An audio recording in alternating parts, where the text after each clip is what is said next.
When I was 17, my family moved 2 states away without telling me. They left a note that said, "You'll figure it out." 12 years later, after I finally made it without them, they reached out trying to reconnect. The note that billed me. When was 17, I came home from school to an empty house.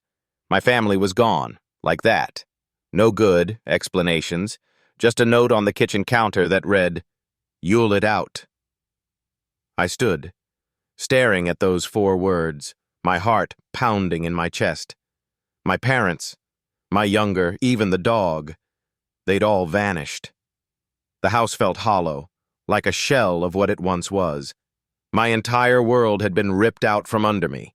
All I had was that damn note. The months that followed were a blur of confusion, anger, and desperation. I couch-surfed at friends' houses, worked 2 part-time jobs to pay for my last year of high school, and cried myself to sleep more nights than I care to admit.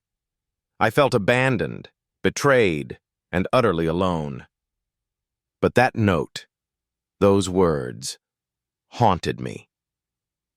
"You'll figure it out." At first, I hated them for it. How could they just leave me like that? What kind of family does that? But as time went on, I realized I had no choice but to do exactly what they said. Figure it out. And I did.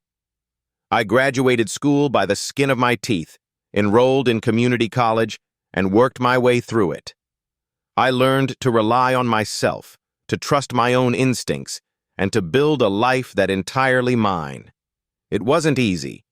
There were days when I wanted to give up, when the weight of their abandonment felt too to bear. But I kept going.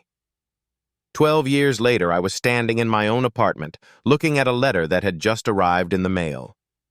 My hands trembled as I opened it. "Miss you," it read. "Want to reconnect? Please give us a chance." I laughed, a bitter, incredulous laugh.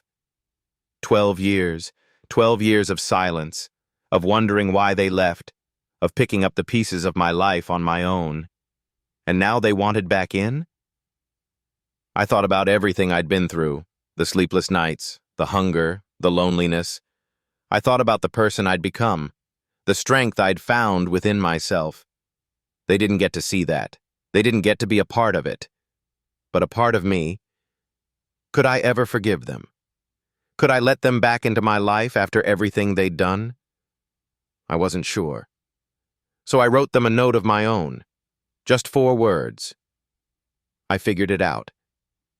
And for the first time in a long time, I felt at peace.